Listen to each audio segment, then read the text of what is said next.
Hello and hi friends, welcome back to Krishna's tutorials. ఎలా ఉన్నారు? ఈ వీడియో నుంచి మనం లీగల్ మ్యాగ్జిమ్స్ అయితే డిస్కస్ చేసుకుందాం. సో ఒక సిరీస్ ఆఫ్ వీడియోస్ అయితే మీ ముందుకు తీసుకొస్తాను. Legal maxims are very important not only for law entrance exams but also for your entire law career. So అంతకంటే ముందు let me quickly tell you about Unacademy app and the services it's providing for you, so which includes free and paid services. So features, these are the important features. And CLAT iconic programme. So ఇందులో మీరు join అయినట్లయితే మీకు live mentorship, live doubt solving, raise hand, priority in live class అన్న 3 additional advantages అయితే దొరుకుతాయి. So live mentoring in iconic mentor session చూసుకున్నట్లయితే 3 months సబ్స్క్రిప్షన్కి 18 sessions, 6 months 36, 12 months 72, 24 months and 144 sessions. మీకు 1-to-1 మెంటార్ సెషన్స్ అయితే ఉండడం జరుగుతుంది. Each session is for 10 minutes. So plus సబ్స్క్రిప్షన్లో మీకు daily live class, live test, structured courses, unlimited access ఉంటుంది. So iconic సబ్స్క్రిప్షన్లో మీకు ఇవన్నీ ఉంటాయి, ప్లస్ అడిషనల్గా నేను చెప్పిన 3 ఇంపార్టెంట్ ఫీచర్స్ ఉంటాయి. సో మీరు కంపేర్ చేసుకోవచ్చు ఐకానిక్ సబ్స్క్రిప్షన్కి ప్లస్ సబ్స్క్రిప్షన్కి amount. And use my code GKK10 for additional 10% discount. Ultimate batch for Maharashtra CET 2022 is a 6 months batch course. Rank Boosters is a 3 months batch course for CLAT 2022 aspirants. Special class events, Learn with Hollywood, Just Mercy, Wednesday Mania, revise and get a chance to win Amazon vouchers. 13th January legal reasoning. So ranker 1 will get 1000, ranker 2 will get 500 and ranker 3 will get 200 worth Amazon vouchers respectively. So championship test is to optimize your law entrance preparation and get a chance to win Amazon vouchers. So it is going to be live on Sunday, January 16th at 2 p.m. So attend అయ్యే ప్రయత్నం చేయండి. GKK10 అన్న code use చేసి వెంటనే enrol అవ్వండి. Weekly టెస్ట్లు ఉంటాయి like an academy law aptitude test and weekly T20 test, quick 20 minutes revision test for your everyday practice. So these 2 are free and absolutely open for everyone. You can utilize if you are preparing for any law entrance test. So coming back to legal maxims. So what are legal maxims? So first of all let me tell you. So legal maxims are established principles of law that are universally admitted and accepted, and people in the legal field are very well aware of these words. ఎస్పెషల్గా law course complete చేసుకున్న వారికి legal maxims మీద ఒక పట్టు వస్తుంది and కోర్టులో తరచూ ఈ లీగల్ మ్యాగ్జిమ్స్ని వాడుతూ ఉంటారు. So but before entering in to the law profession we need to write some law entrance exams like law set, clot, ALET, DULLB, MHSET etcetera. ఈ ఎంట్రన్స్ టెస్ట్లో కూడా లీగల్ మ్యాగ్జిమ్స్ నుంచి క్వశ్చన్స్ అయితే అడగడం జరుగుతుంది ప్రతి సంవత్సరం. సో లీగల్ మ్యాగ్జిమ్స్ ఈ నేపథ్యంలో చాలా important. So they are mostly Latin words అండి, are a combination of few words. Let us get started and look into the first legal maxims, ab initio, from the very beginning. So ab ante from the initio ante initial or starting or beginning. So ab initio అంటే from the very beginning, from the starting, from the beginning అనే అర్థం వస్తుంది. For example మనకు contract act 1872 ప్రకారం miners కాంట్రాక్ట్లోకి అయితే enter కాకూడదు. So ఒక minor X అనే మైనరు వై అనే పర్సన్తో ఒక కాంట్రాక్ట్లోకి ఎంటర్ అయ్యాడు. ఎక్స్ అనే మైనరు వై యొక్క హౌజు 5 lakhs రూపీస్కి కొంటాను అని చెప్పడం జరిగింది. సో వై ఎక్స్ పేరు మీద తన యొక్క హౌస్ని రిజిస్టర్ చేయించడం జరిగింది. So X is a minor. So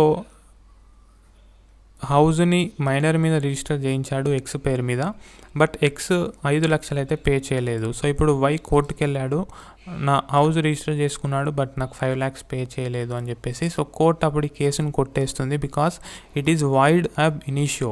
it is void from the very beginning because X is a minor and you are not supposed to enter a contract with minor అని చెప్పేసి చెప్పడం జరుగుతుంది. సో వాయిడ్ అబ్ ఇనిషియో అంటే void from the very beginning. Ab initio అంటే from the beginning అనే అర్థం. Number 2, actionable per సే.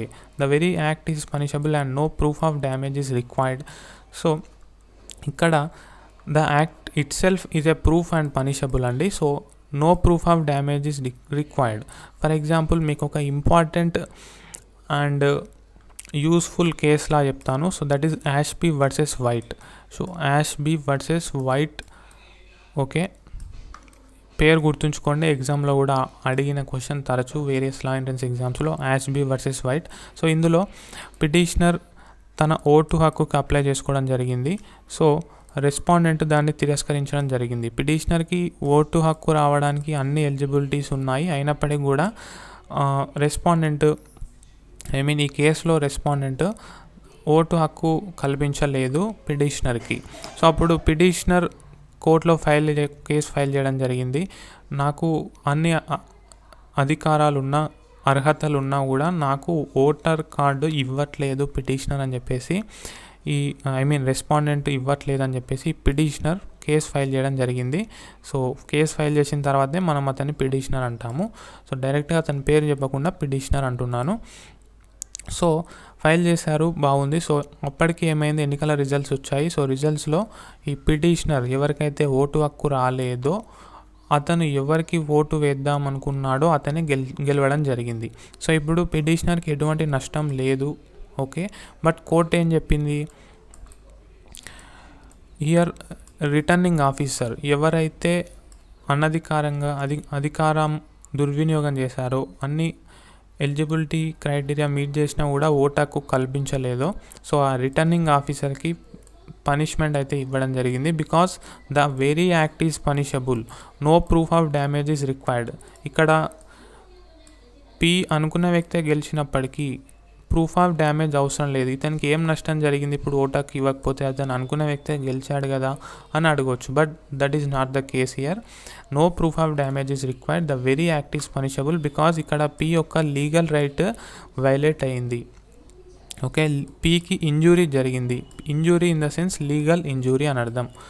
So ఇక్కడ మనకు ఈ కేసులో ఎస్పెషల్గా 2 లీగల్ మ్యాక్సిమ్స్ పిక్చర్లోకి వస్తాయి. ఒకటి ఇంజూరియా సైన్ డామ్నం, 2 డామ్నం సైన్ ఇంజూరియా. సో మనం ఈ యొక్క లీగల్ మ్యాక్సిమ్స్ని ఆల్ఫాబెటికల్ ఆర్డర్లో డిస్కస్ చేసుకుంటాము. సో మనం ఎప్పుడైతే ఐకి వస్తామో, ఐ ఆల్ఫాబెట్కి వస్తామో అప్పుడు మనం ఇంజూరియా సైన్ డామ్నం అన్న లీగల్ మ్యాక్సిమ్ గురించి డిస్కస్ చేసుకుంటాము. So injuria sine damnum and damnum sine ఇంజూరియా.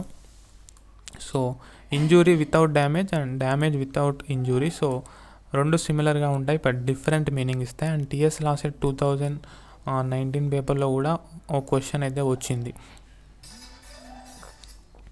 Then coming to third legal maxim, actio personalis moritur cum persona, a personal right of action dies with the person, in other sense if he dies the right to sue is gone. So ఇక్కడ ఏ and B ఇద్దరు persons ఉన్నారు, కాంట్రాక్ట్లోకి enter అయ్యారు. So B ఏం చేశాడు, తను చేయవలసిన duties అయితే చేయలేదు. యాజ్ పర్ కాంట్రాక్ట్స్ బి కొన్ని విధులు నిర్వహించాలి but is not doing that.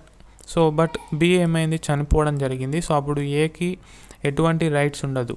So personal right of action dies. So ఇతను చనిపోగానే సో బి మీద కేసు వేసి ఓకే నష్టపరిహారం చెల్లించుకునే హక్కు కూడా కోల్పోవడం జరుగుతుంది A. So either of the persons ఎవరు చనిపోయినా కూడా రైట్ అయితే పోతుంది. In other sense if he dies the right to sue is gone. So యాక్షోనా personalis మోరిటర్ come persona, the personal right of action dies with the person.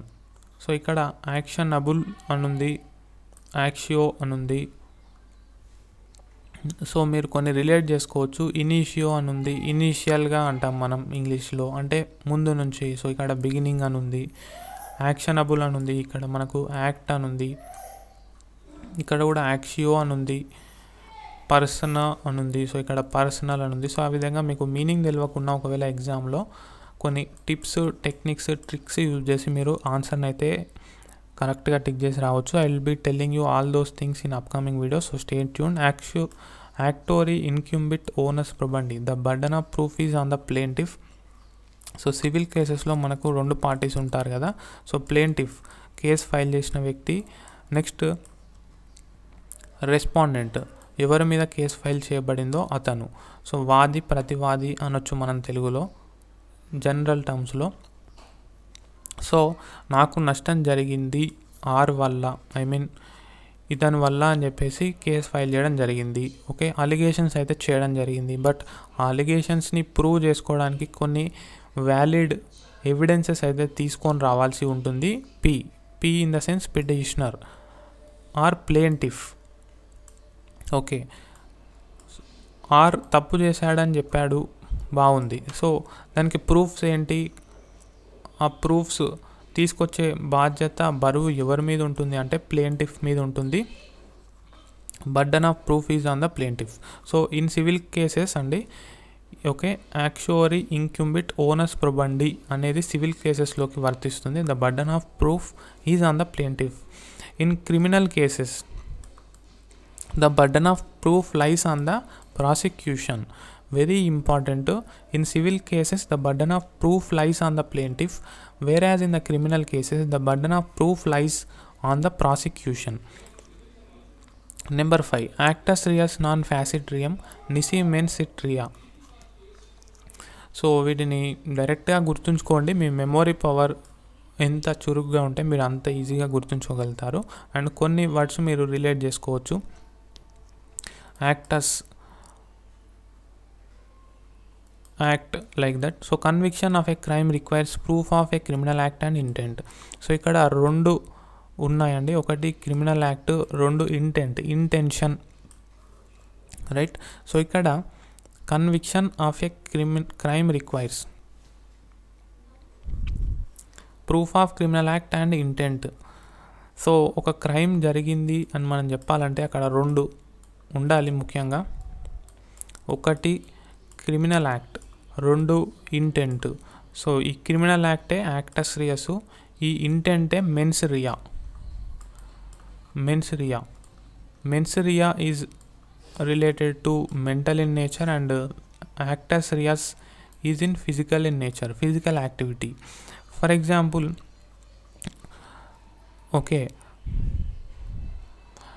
ఏ అనే person B అనే పర్సన్ని చంపడానికి వస్తున్నాడు. సో అప్పుడు బి ఏం చేశాడు, తన పక్కనే టేబుల్ మీద ఒక నైఫ్ అయితే ఉంది. సో ఆ నైఫ్ తీసుకొని ఏని పొడిచి చంపేయడం జరిగింది in order to protect himself. ఇక్కడ ఏ ఫిజికల్ యాక్టివిటీ క్రిమినల్ యాక్ట్ అయితే చేయడం జరిగింది, బికాస్ కత్తితో పొడవడం అనేది క్రిమినల్ యాక్టే. బట్ ఇంటెన్షన్ ఉందా ఏని చంపాలని? లేదు. In order to protect himself he killed A. కాబట్టి ఇక్కడ క్రిమినల్ యాక్ట్ ఉంది బట్ ఇంటెన్షన్ లేదు. యాక్టస్ రియస్ ఉంది, మెన్స్ రియా లేదు. So this is not going to be a crime. Okay, ఇది క్రైమ్ కాదు. ఇదన్నమాట ఈ యొక్క ప్రిన్సిపల్ చెప్పేది. Actus reus non facit reum nisi mens sit Riya.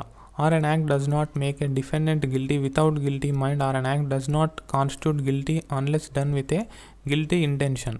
Guilty intention అయితే ఉండాలి. So that's all in this video guys. Thank you. Stay tuned for upcoming videos. Bye bye.